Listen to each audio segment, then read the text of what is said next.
Okay. All right, Guy. Thank you so much for joining us for this today's Nano Chat. I'm super excited to have Dorian and Paige from Lifeomics that will be here today telling us more about their organization, what they do, what they don't do.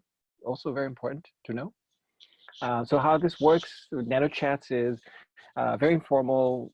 We go through the logic models of organizations. We would like to know their problem space, solution space, go through the activities, and move slowly towards how they think about their metrics, outputs, what they measure, what they don't measure, and what they wish to see, the change they seek to create out in the universe, if you will.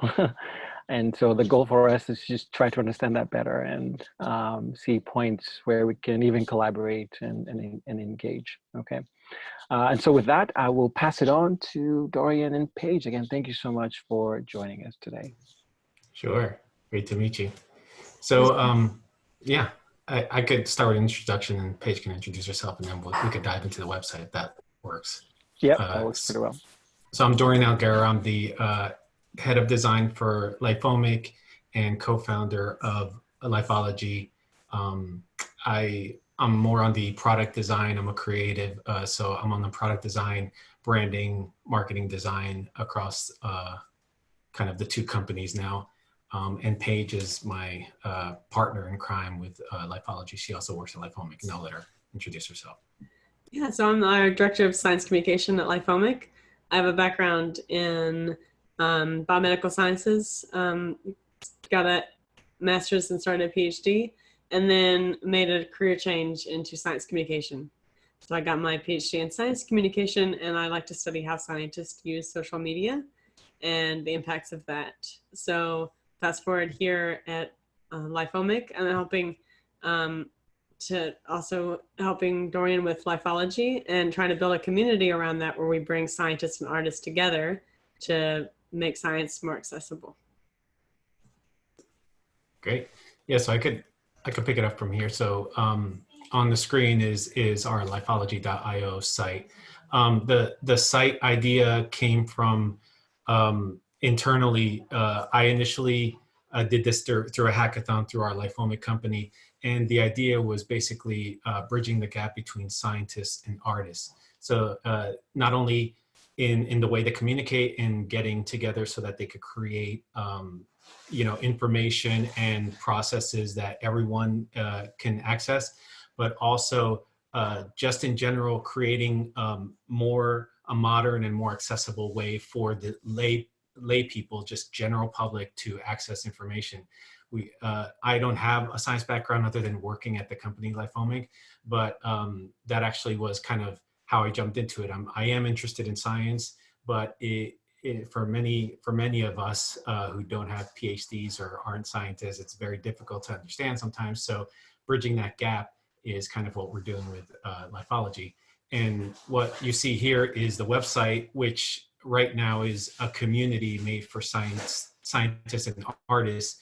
And what we do is we build a platform where scientists and artists can talk, as well as SciComm writers can interact and then hopefully create some information and processes that they could disseminate out to their community or to our community.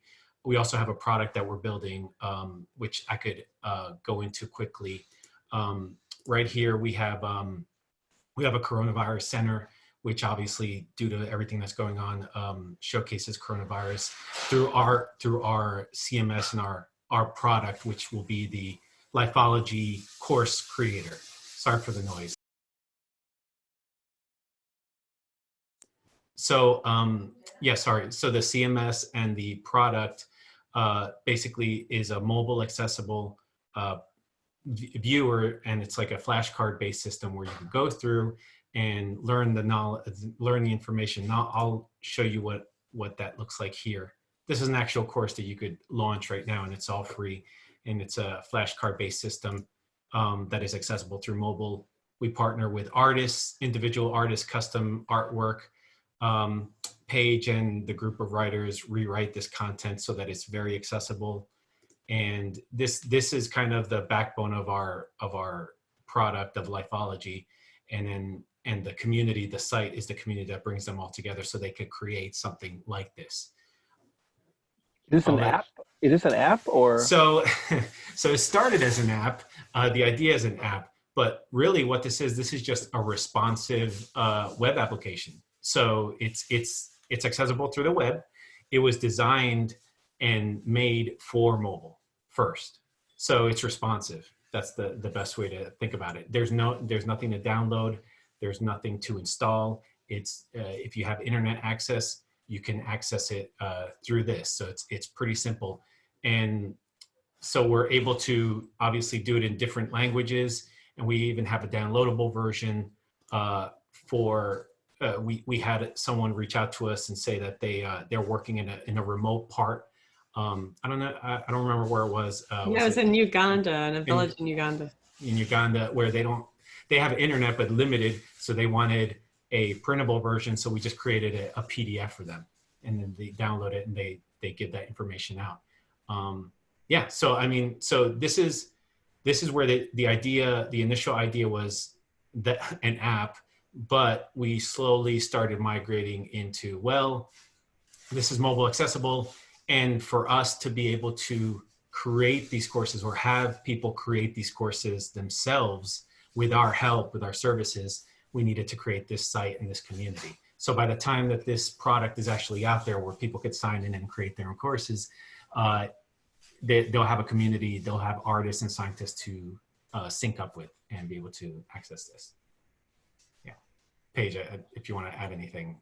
Yeah, that was great. Yeah, so on the site, scientists can actually sign up. You can see like Dorian signed in right now, but we have a member directory where people can filter and find an artist to work with. We also have like forums, Slack workspace where people can chat together. So it's just trying to bring scientists and artists and writers together, but also giving them tools to actually work together collaboratively.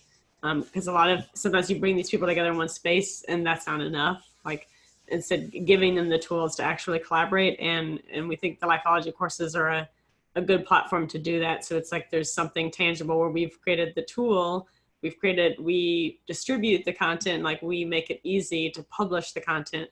And we actually have a process that we've sort of laid out of what it looks like to collaborate on these things. And so I think it helps. We're trying to help make the collaboration between the scientists and artists easier for them to just jump in and go, instead of having to kind of like learn each other's language and sort of like bump into each other's values a little bit. Instead, it's like we're trying to make it a really nice process for them. Great. So anything else before we get going? That was very insightful. I really appreciate you telling us the high-arching overview.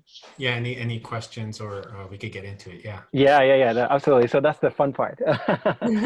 Usually, I let people go at it. 5-10 minutes, chat away, and then we'll go back to the beginning and just go through the whole motion. So let's just get going. I always start with the problem space. All right. So if you can re-articulate to me in terms of what is the current sphere and what problem are you specifically trying to tackle with your organization? So I'll chime in my perspective on this. So it's really, when you boil it down to it, two problems we're trying to solve. One is accessibility to reliable, science-backed information that you can access in a modern way, and you can, when I mean accessible, I mean you actually understand it, like a layperson could understand it, which is why we use the flashcard system.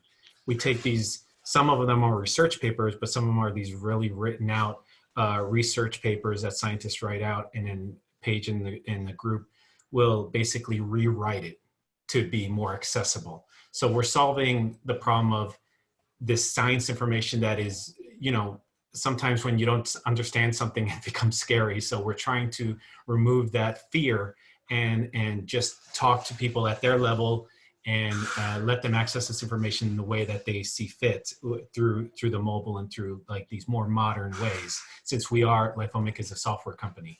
That's the first problem. Oh, that's the first problem. Yeah, sorry. And the second one was when we first started this, Paige had mentioned, you know, there is a problem in the science community where scientists have a really difficult time getting their research and information and content out to the public. They could write a paper all day and publish these papers, but people actually accessing it, get it, like seeing it and being able to communicate it is a big problem in the science space, which I did not know about until she told me. So that's the other problem we're solving through this. I very much agree with that problem as Paige articulated it. Do you want to add a few things, Paige? Yeah, and so it's like, I mean, we'll probably go into how we're solving that, but I mean, so especially when it comes to scientists, I was very acutely aware of the problem being that they're not trained in science communication. Right. Not only that, but they don't have time, a lot of times, they don't have time to train themselves and to do it. And then, so ideally they would collaborate, but then there's also the problem there, they don't know how to find science artists or collaborators, or creative collaborators, unless they're on social media. So it's like, they don't even know how to get to the point to where they're getting content out to the public. And so we're trying to bridge that gap. Okay. And so your audience, would you say your prime audience targeting are scientists? Or is that half of the equation? Well, so so the product itself and who we want to use it would be scientists and artists. But yeah, the audience of the courses is people with low science and health literacy and broader audiences. Okay. Although you're using, you can see what kind of traffic is coming to your website, like looking at the demographics of those. Yeah. Yeah, I mean, we're started. We were just talking about this. We launched it. We've been going pretty quickly since we started this, but the site itself has only been up maybe a month. We have about 300 close to 300 members now. So we are digging into those metrics, and as far as and those members are, for the majority of members, but we have to break it down. We haven't done that yet. Is artists and scientists who are signing up. We probably have some members. Sorry, go ahead. No, good. No, I was done. Oh, for those 300 members you have, are they mostly scientists, artists? Like, what's your?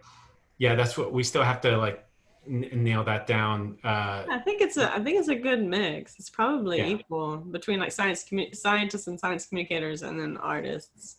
Yeah. And there's even more on our Slack. We have an open Slack workspace, which you can access, and I could probably bring it up here. Enter, yeah. So we have an open Slack workspace, which I know there's people in here who are having discussions that maybe haven't signed up for our website, but it's a very active community, and it's just an open, free-flowing kind of conversation. Well, this is going to be interesting to also measure who here has, what the mix is yet. But right now, thankfully it's been growing organically, and we've been kind of just moving it along, because even though we have the support from our bigger Lifeology company, this is very much kind of me and Paige are moving this project together while we're also working at Lifeology. Which is fascinating. So I try to mix things and multiple roles, try to move it through. So I'll just like chime in just to make a little differentiation. So the site itself, this lifeology.io site, right now caters to scientists and artists who want to work together, right? But the courses obviously need to reach, the courses that they're creating together need to reach people who aren't scientists, including lay audiences. And this is one reason why we're creating web links as courses that can live anywhere, that people can embed on their own websites, because we don't want to be we don't want to try to pull audiences to a central location where all these courses are going to live on our site. We will ultimately have a library of courses, but even more ideally, we're finding partners. So we found a site that popped up in Mexico that has a bunch of resources listed for Spanish-speaking audiences, for younger audiences on science, and now they're embedding our course there. We have another partnership forming with some other organizations that have resources for kids in classrooms, and we'll be listing courses there. So I kind of imagine our courses going out and living in different places on the internet. so that they actually reach broader audiences instead of just the ones who are coming to our site in terms of traffic. Yeah, that's fantastic. And so scientists, just the pipeline you're talking about, the trainee level all the way up to full professors, I'm assuming, right?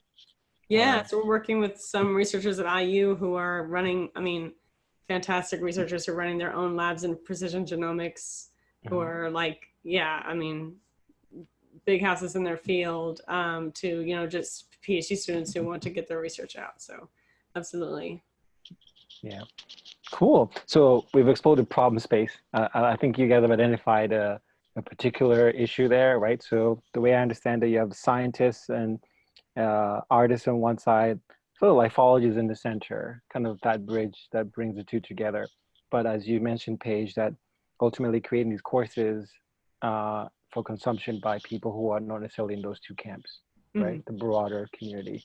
So I was trying to draw it out in my little notebook here, like, okay, you have scientists, artists, there's a bridge in the middle. The problem is that there's dot, dot, dot, dot, right? The two camps, either they find it really hard to connect to each other, and we are going to be right there to be the glue, and we, through that connection, they can produce stuff, right? Right. And so, and this is where we're going to get into sort of what you actually, what happens, right, when someone signs up, and what magic takes place when you do form a link between the two. Can you walk us through that? So I'm a scientist, I'm coming to your site, what happens next? You wanna Awesome. you wanna take Yeah, that? yeah, I love that. I love that. You have to share that little diagram with me. We might need that.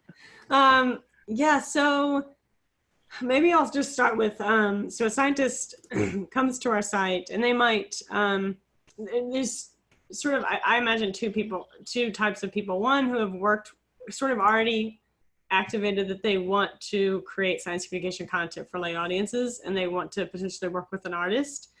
They might flow straight into creating lifeology courses with us. On the other side, there's I want to reach scientists who have never worked with artists, who might not even really understand why science communication is important. And so we'll do different things depending on where they're coming from. So if they're just coming here to learn more about science communication, and they're like, what is this thing about science art? That's where we have our blog. We have resources for them. We even have a coaching portal where scientists can talk to us. So we want to give them resources of, hey, if you're just trying to create a figure for your research paper, let's help you do that. If you are thinking about creating an infographic for social media, let's connect you with an artist to do that. And they can learn more through our blog about how to work with an artist. And so I imagine a little bit of, you know, needing to build up their knowledge about science communication in the beginning to get them activated to, let's say, create a course with us. But we made it really easy throughout this all, like, okay, if you want to, you've decided you really want to pair with an artist and you don't exactly know how to do that, let's walk you through, let's make a Lifeology course together. And so right now it's really simple. They just submit, they would go to our courses page, or in different places. We kind of ask them, hey, do you want to create a Lifeology course together? They would click a link and submit a little bit of a form where we ask them some basic questions like, what do you want to communicate, and share maybe some materials with us.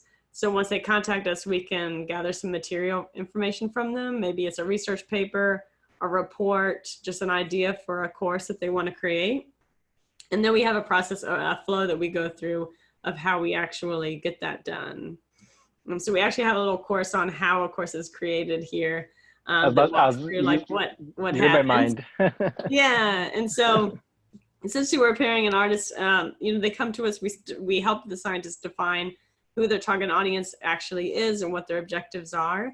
And then we start to pair them with an artist and a writer. Well, first a writer who helps them break down what's the key message, what is manageable to communicate in 30 flashcards.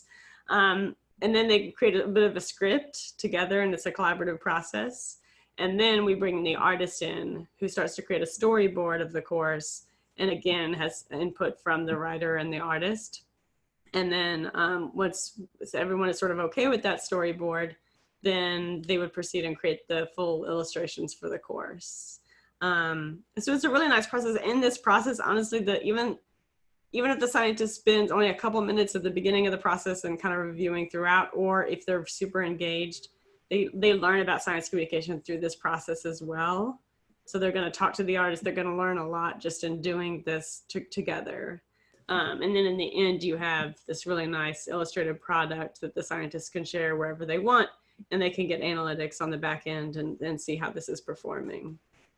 And I'll add to, so right now the process, even though we've kind of streamlined it, but it is a manual process.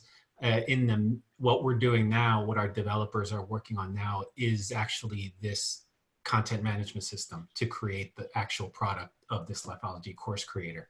So eventually, the goal, what will eventually happen was you'll be able to sign in as a scientist or artist or whatever, and come in, see the course layout, create your own course. It'll be much more streamlined, less hands off. You'll have access to all of the resources, but it'll be a fully fledged kind of product that we will be helping as early and often as the user needs. So if, like Paige had mentioned, if there's a scientist who doesn't really know anything about science communication, we step up, we can step in as a service to say, we'll help you through this. Or there are some scientists who might go through this process and say, hey, I already kind of know what I'm doing. Let me write the content out, pair me with an artist, and bam, they could go ahead and create these courses. And then what comes out, the output is this really nice link that you could share through social media, through any mobile platform, through emails, through a newsletter, whatever, and it's completely accessible, always dependable and accessible by anyone you send it to. So that's the idea. This is really, really fascinating. So why do you call them courses? It's a bit confusing hearing them courses and then Sure. they provide these links. Help me through that.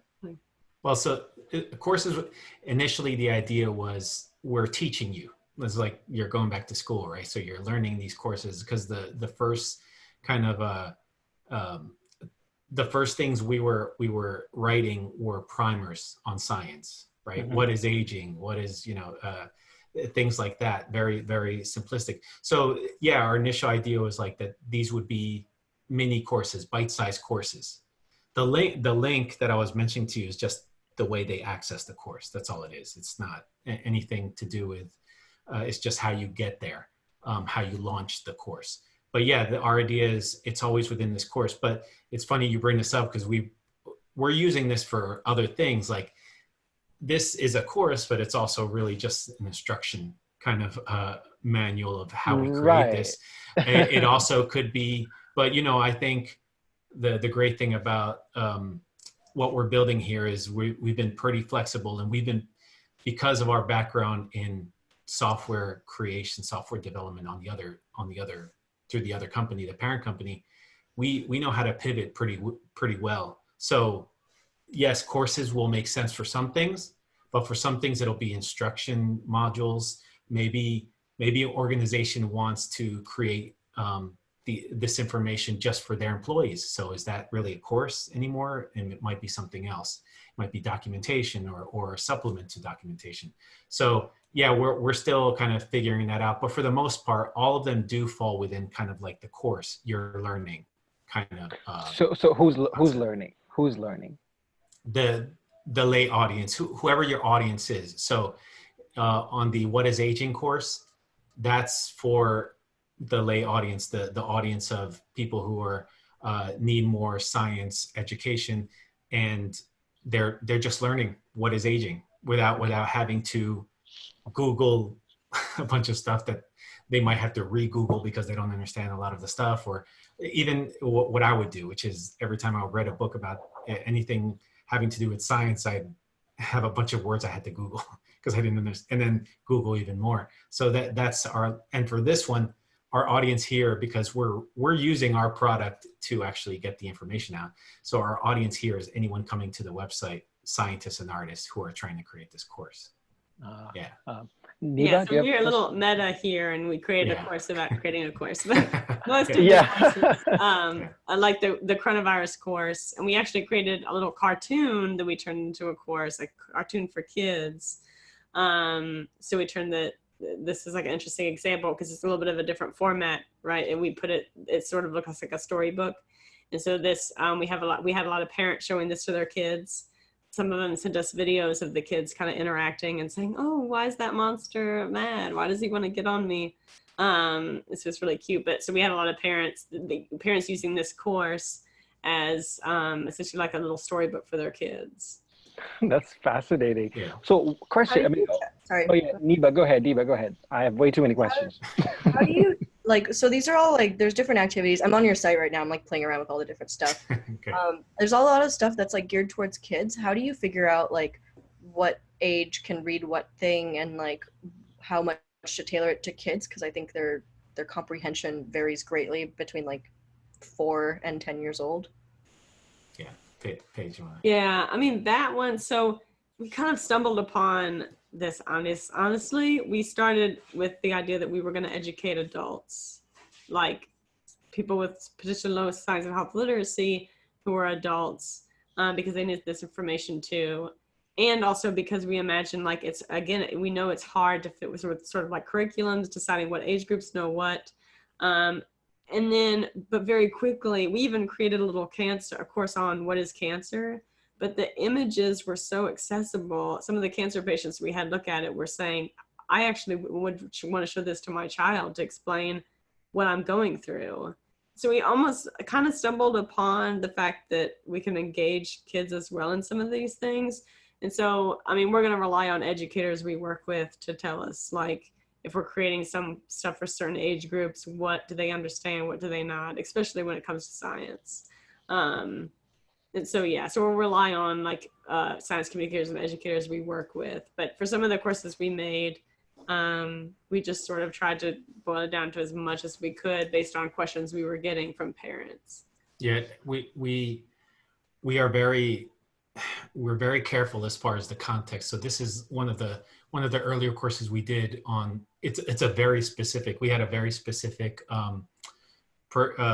group that we were working with for this. This is breast cancer mutation, right? So it's not like very accessible. This is one example where it's a very niche kind of very focused thing.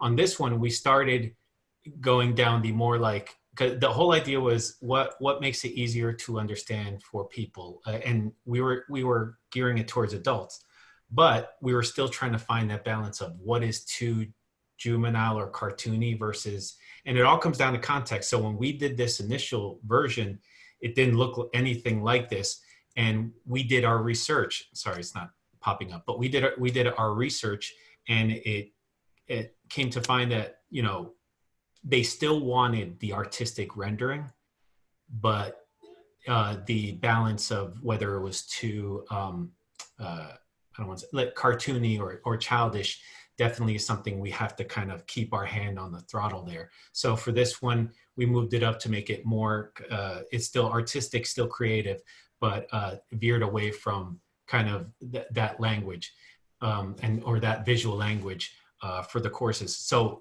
the answer is, I think, for the most part, we've been taking each course one by one by context. We have, not only do we have a write-up of what is the content, but we also say, what's the context? Who's your audience? Who's going to be reading this? Who most likely?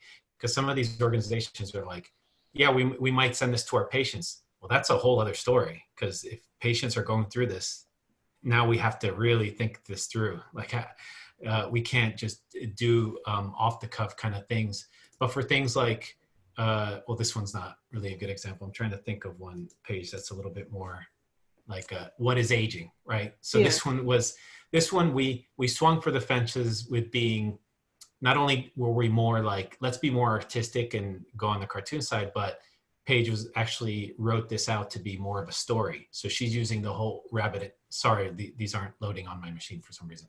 But the whole rabbit in the hair, tortoise in the hair concept, she was able to add into the course. Because the course itself, the context is what is aging. It's not, we didn't find it would be, it would kind of, we didn't find that the context was going to be too limiting. So we wanted to make sure and veer towards something that was a little bit more entertaining, or something you would remember the most. And if we tell a story, then you'll remember it. But for things that are very focused, like for kids, we do have to, and for like specific things like BRCA mutation or anything like that, we have to be very mindful. So it's still, we're still learning, but we definitely do a lot of talking before we dive into those things. Because And, it's, yeah. And honestly, that's why we have a community of artists, because we try to pair the art with the objectives of the course, the artist.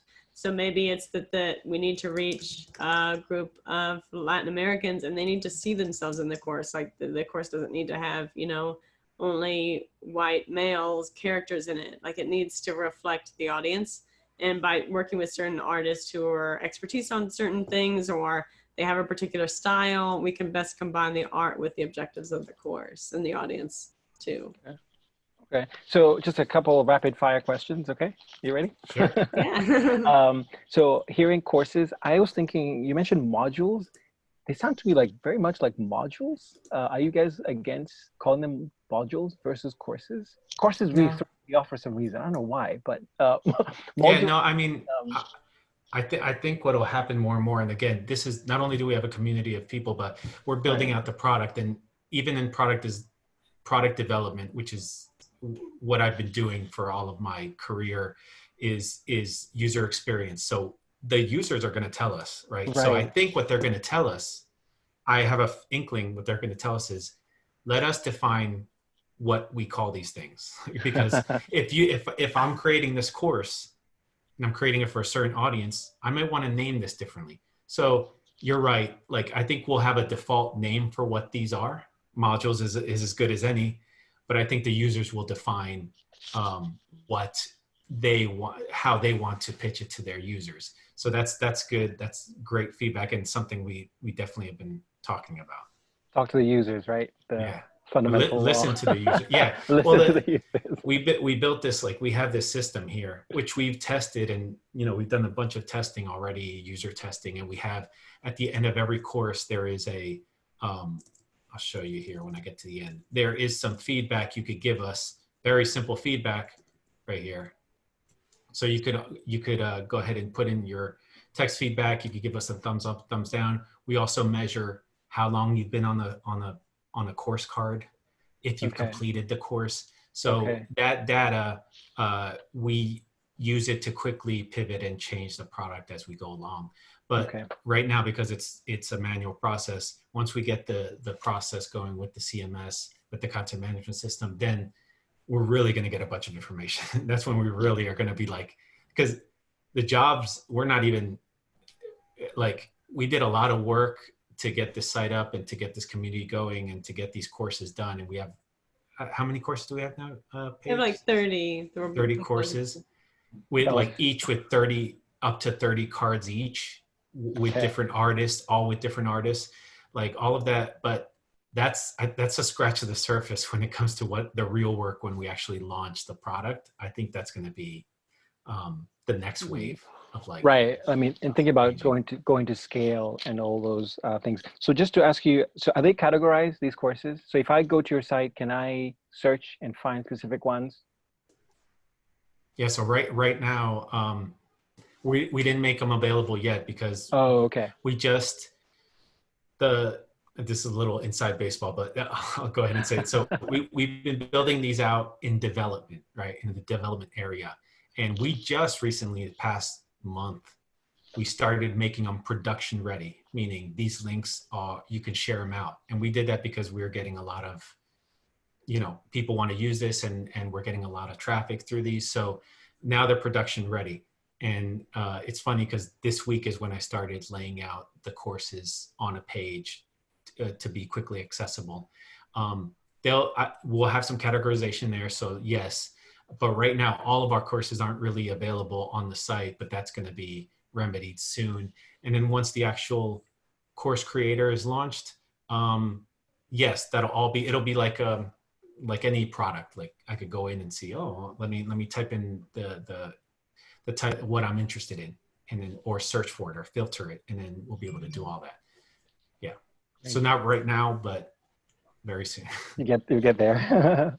Niba, do you have a question? No, sorry. I'm like going through all of these, and the little section where you can like look through members. It's a little confusing because some of the members have like little descriptions underneath and some of them are blank. Is that just based on what the member fills in, or? Yeah. Yes, Okay. we had filtered them where it didn't show the bios of them, but just yeah, some people like have just joined, so they haven't added their bios yet, and so yeah. So the member doesn't like fill in that portion. You guys fill it in into the website. Oh no, they No, fill they it fill it in. in. Yeah, but some of But them like when they it's fill like it in, it doesn't like automatically upload to the website. You guys have to like make that portion. No, it's all very automatic. Oh, cool. If you went in and you created it's like anything. If you went into Facebook and you created a profile and you just didn't fill out your bio or anything, it just Oh, I see. won't display. But some, and as much as we'd love to have them all fill in their bio and put an image and all that stuff, users are never going to do what you want them to do. So if you're seeing some with bios and some with not, it's most likely the case they just didn't fill it out. Yeah. Yeah, we have a lot of scientists joining us right now who are for the artist, it's very clear that they add a bio because this is sort of a portfolio page for them, and some of the scientists are just coming in like looking for people to chat with. So they might not have a bio on there yet because they're sort of still looking around like how to use this. Yeah, can you imagine that? So we've gone through the problem space. We have now migrated through the mission through to the activities that you guys are doing, right? And I think I have a good picture now of if I was a scientist, I'm coming in, what happens to, I create a profile and so forth. So you touched upon this a little bit in terms of the metrics that you guys are tracking, right? And it sounds like to me there's many things that you could track. Can you talk us more about, what are some of your KPIs in terms of you're using that tells you that you're kind of on the right track? What's important to you guys in terms of measuring?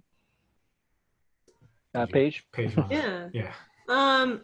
So right now we're working to track even more, but right now, like that feedback at the end of the course and views on the course, thumbs up, thumbs down, how long they spent on each card.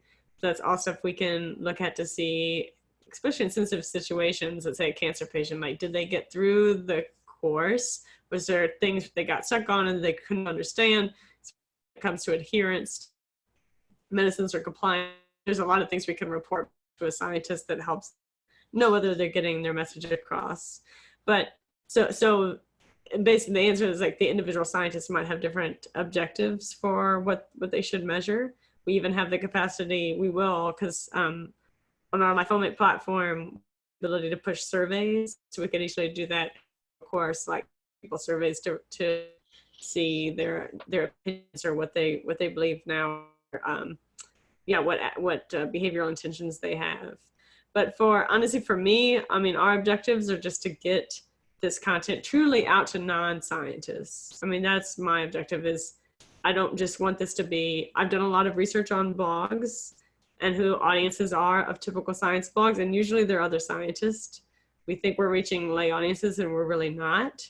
So if we can get this content out and be seen by people who are not scientists, as far as it can go, then to me that's the win. So it's kind of getting to that demographics. And how do you track that? How do you know it's getting out to them? That's going to be through feedback and just through like sending it out to certain communities. So we've talked to schools, where we can send it out to students, like working with other organizations and partnerships to send it out to their members, where then we know who we sent it out to, so we can see if they got it right. So a researcher who has a group of cancer patients, they would send it out to their members and we could track. They could even send it out through our apps where we have the ability to send it to an individual user, to target users. So we have a lot of ability on our Lifeology side to target particular users with courses, and then we can see if they opened it and how they got through it. And I could, just to chime in too, there's a couple of, so we're measuring what Paige had mentioned, but we also very early on, just to vet the idea, because in the beginning it was just an idea, we did some user testing as far as even the format, the flashcard format, the amount of text and that kind of thing.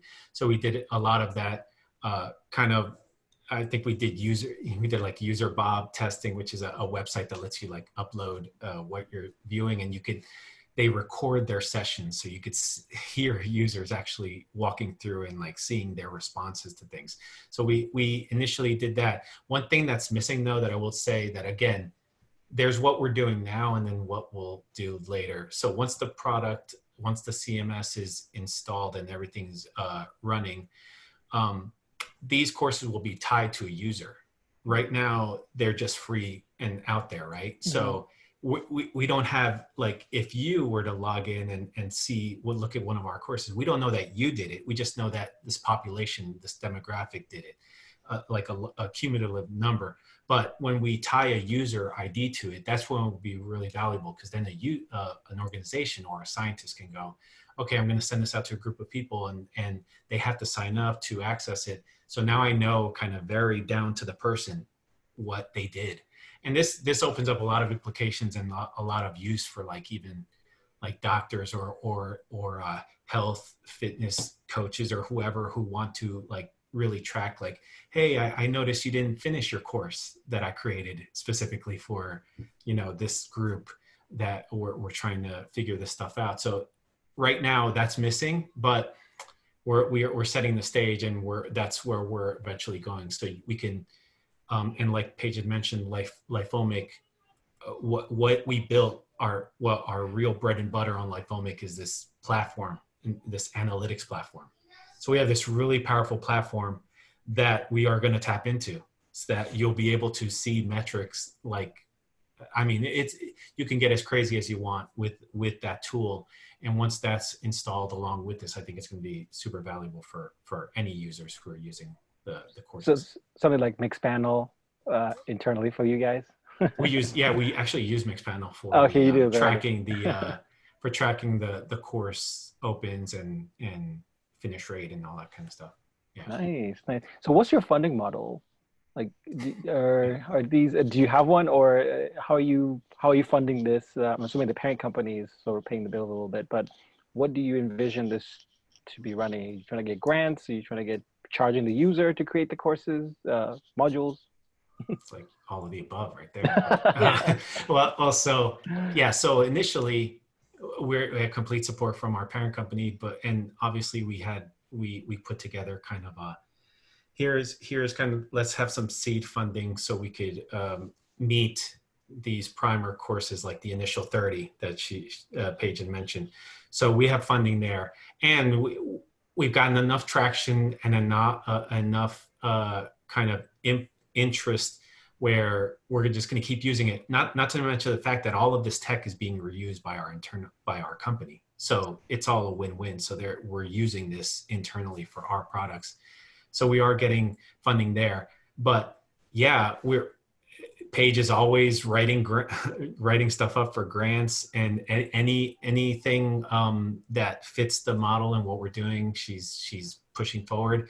We've been floating around ideas for once the CMS is built, then we can start talking about subscriptions, levels of subscriptions, maybe different levels for educational institutes and things like that. Because really, when it comes down to it, is the artists and writers and the artists and the writers need to be compensated. So we have to have a model that's added to it.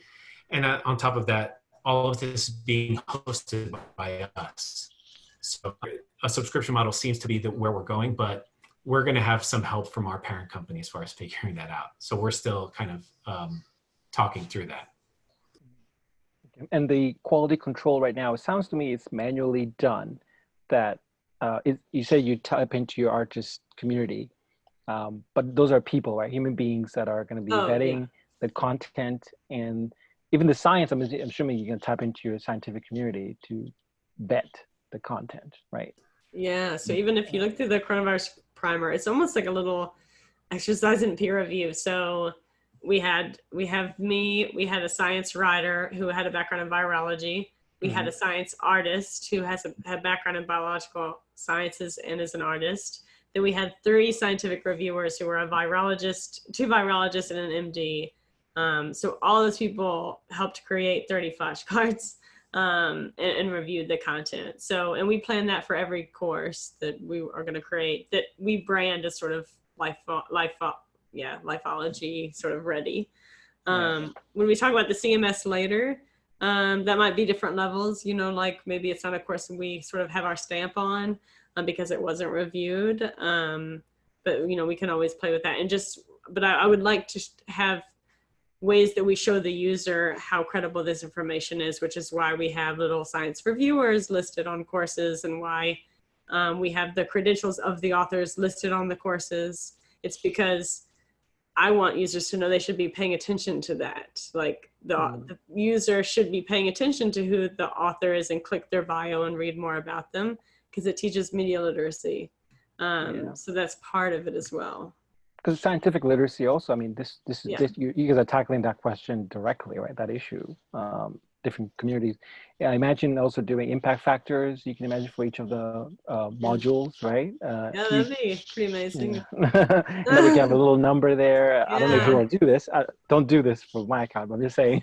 That'd be pretty cool to have some alt metrics or some scientific impact. I mean, why not? You should talk to them and see if they'll be intrigued to track these individually, right? And so that way, because scientists can imagine to get them on board, how is this gonna, for someone who's on a tenure case, you know, how is it linking to that case? And if I can show a number that this has reached this impact factor and is influencing this number of people, oh, okay, maybe. Yeah, I love that. Universities will pay attention to that too, and maybe fund it as an idea. But do you imagine that becoming automated? You know, Facebook now does is automated flagging of different posts, you know, for things. Do you imagine this where you would have that some automation in place? I would say some, but to be honest, I think it's kind of important to have kind of that. I think there's always going to be a need to have that human factor to look at this content and the artwork specifically because of what we're discussing here. Like if we're trying to make this a very if we're trying to make Lifeology like a really recognizable kind of place for good science information, I don't, doing that in an automated way, I don't see how those two go hand in hand. I've always seen that kind of good. I think the processes could be automated, but I think there always need to be like, all right, if we're writing a course on this, there needs to be a discussion with the artist. Maybe it's not us, but maybe it's the scientists, or we have, our community has stepped up also as we were able to find certain individuals in our community who are like right in line and we keep going back to, and almost like we're recruiting them into this like army of like people who are helping us kind of move this forward. So yeah, I think there'll be some automation as far as the tools and the ease to get this information. But I'd like to hear what Paige thinks. I don't think we talked about this directly, but I think there always will need some kind of human interface there before it gets out there. Yeah, I agree. In a sense that if you go to scale, you have 30 right now. I mean, what are you imagining? You have per month, you have a certain number. Is there a target? Do you envision? Because if you have 1,000, you can't have them all reviewed, right? Yeah, I think that goes back to like ultimately when we launched this content management system, there might be people out there creating like little flashcard courses on anything, like how to fix a car, and you know. Right. So I think there will be probably a process where they can submit their courses for a bit of a review. To put into our public library. I mean, we haven't talked about it, but we might just need more people. Yeah, well, that's the thing too. I think it becomes a quality versus quantity kind of conversation, right? Right. And I mean, yeah, it'd be great if we're talking about thousands of courses, but to Paige's point, like this will be a tool. The CMS will be a tool. We're not necessarily like, we want people to use it for scientists and artists to come together and use it, but they can also use this tool to just, if I'm a teacher and I teach history, I want to create these flashcard accessible modules. I want to create them for my history class. That's not really a science or health kind of related thing. And it won't be, they'll be able to create those courses, but they won't be stamped with Lifeology. It won't be stamped with Lifeology until it's gone through like our kind of standards. So I think we'll have to wait and see how much of our audience is using it that way versus going through our system and also our service, our process, which is, it needs to be vetted. And I hope we have that problem where we are so inundated with resources that we have to like beg for more for people to get hired. Yeah. So there's a saying where, you know, when things are bad, they're bad, they suck, right? And when things are great, they also suck because you now have way more problems, right? The great problems, but you're challenged now with something else entirely.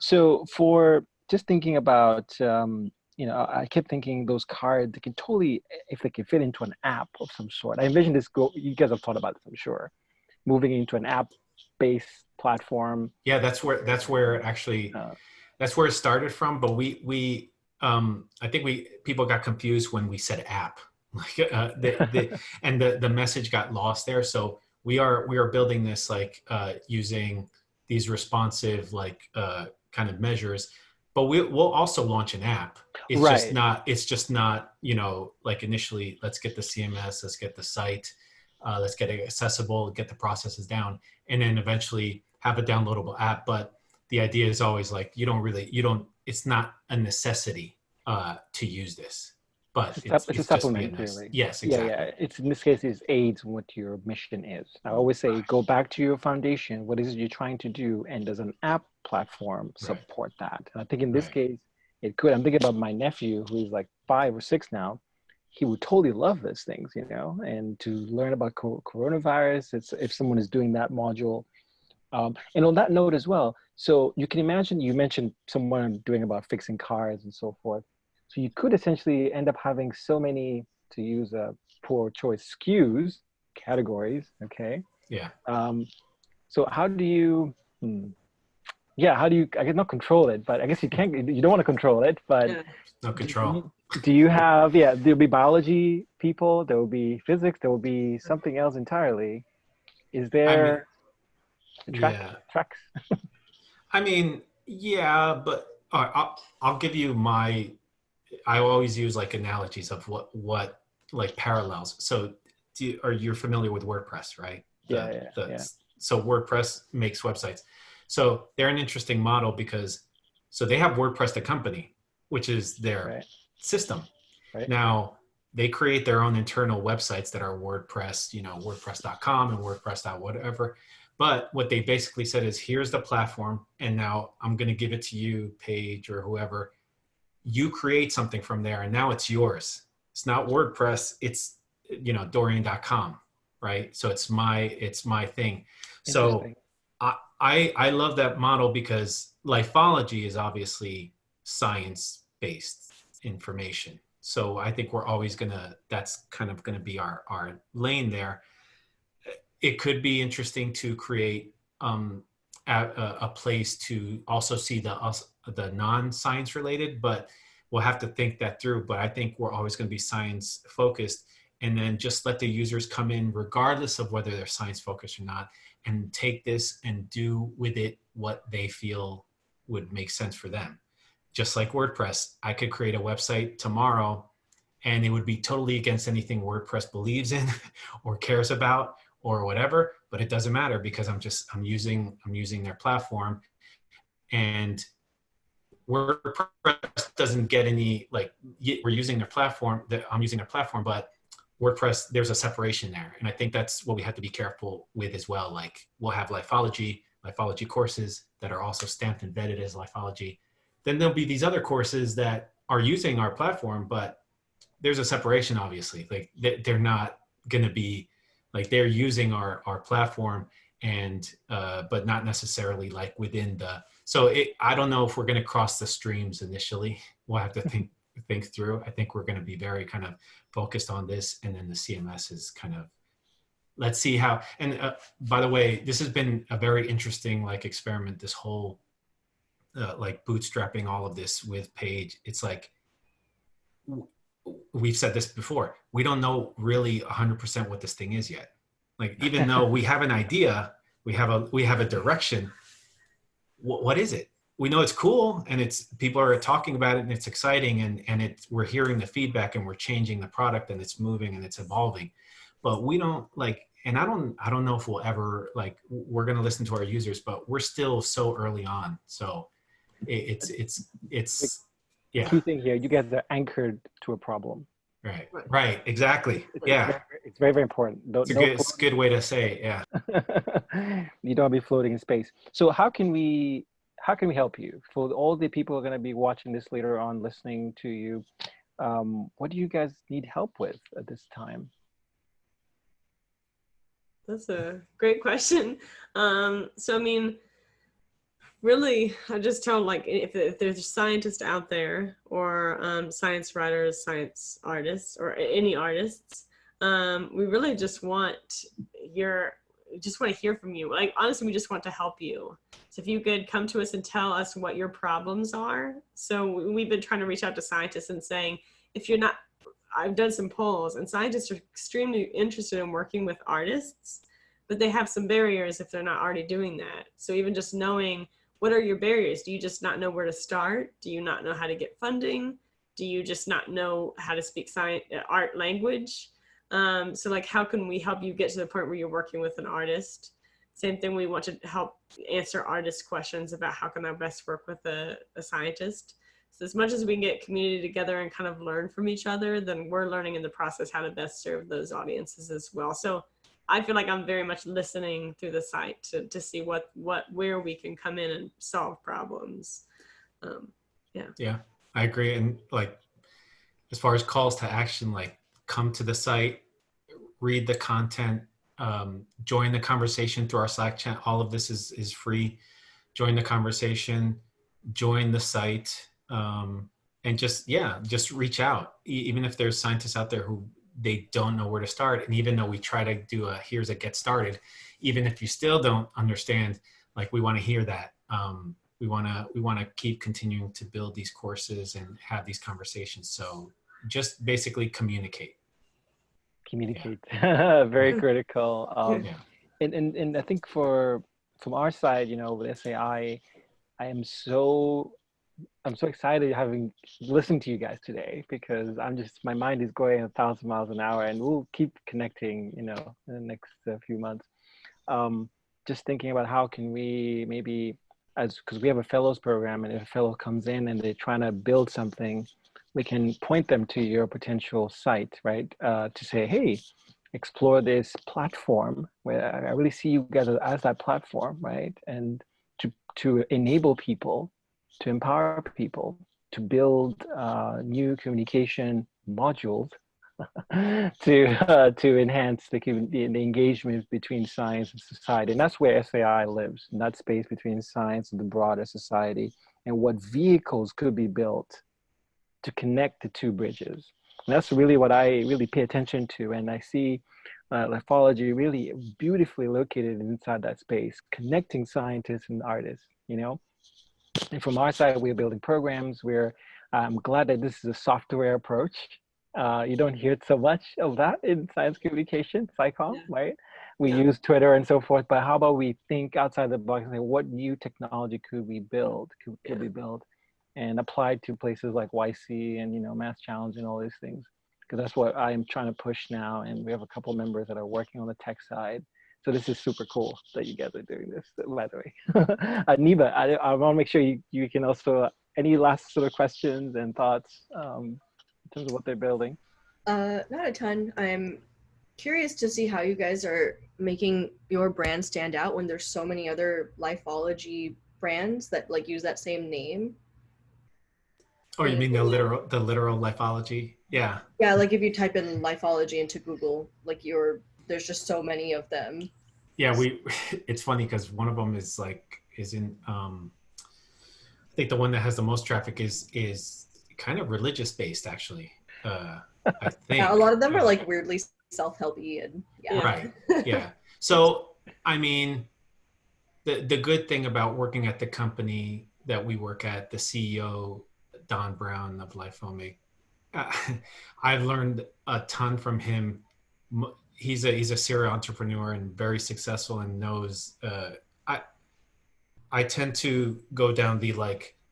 I don't want too many blockers. I don't want too many obstacles. Like if you could do it, do it. Just go for it. And that when we first thought about it, I don't even think we thought about it, Paige. I don't even think we Googled it. I think we're just like, let's go. We're just like, we like Lifeology. So I think in many ways as maybe as naive or goofy, but it's actually when you don't know what the problems are, you kind of just ignore them and you just move forward, which I think in especially even in the software space, especially in the software space for science and health related software and products, that helps a lot because there's a lot of barriers. There's a lot of, you shouldn't do this, don't do that, it's too hard, HIPAA, all this stuff. There's a lot of that, but we're very much in the mantra of like, we're just going to move forward. We'll worry about that when we need to worry about it. So you're right. Like we are paying attention to that, but I think we're focusing on the product. We're gaining traction. Paige, because of our social media savvy, we got tweeted from a celebrity. So that spiked a bunch of stuff. So hopefully our just general traffic and organic kind of moving forward, we can kind of because we can't really control that. Like when I first thought of the name Lifeology, if I had Googled it, God knows what I would have called it, but it stuck and it's what I think pushed us forward. So I don't want to say we don't worry about it, but I think we're just going to kind of move forward, build it organically, build our audience, and let the content, because content is king as far as Google ranking and all that SEO stuff. So let the content kind of win that out.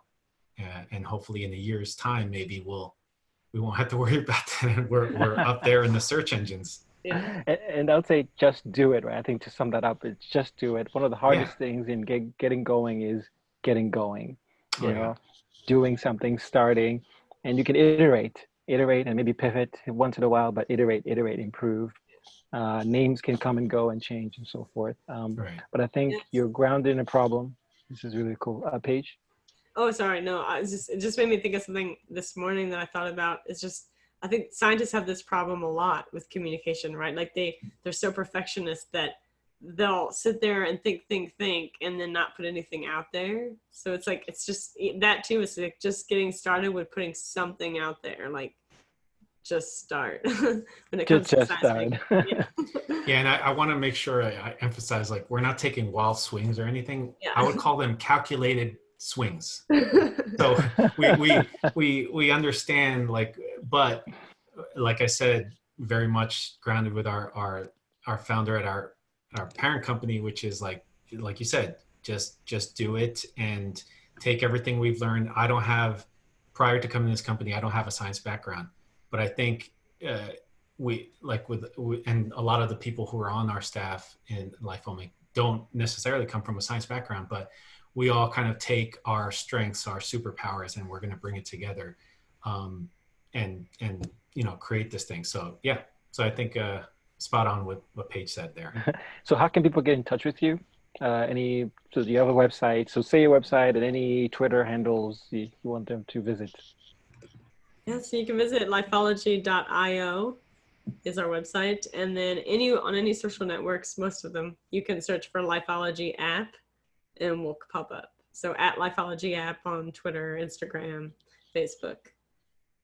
Fantastic. It's been so wonderful to have you both. And I feel like this is the first chat we'll have as we watch you grow. I would extend our hand and say that we are always looking for partners, especially if you're thinking about grants and so forth. That's kind of our motto, writing lots of grants, and our members write their own individual grants. And as I mentioned, we build a diversity of tools at this interface. And so I'm always pushing people to think outside the box. Can they create something that does not exist yet that would help in this space somehow? Technology, program-wise, something different. Event as well, innovation there, really pushing innovation. That's kind of my motto in this space. But again, thank you so much for joining us, and look forward to connecting with you in the future and learn more about what you're up to next. Yeah, thanks so much for your time. This was great. Wonderful. Stop this video. Okay, cool. I just stopped the video.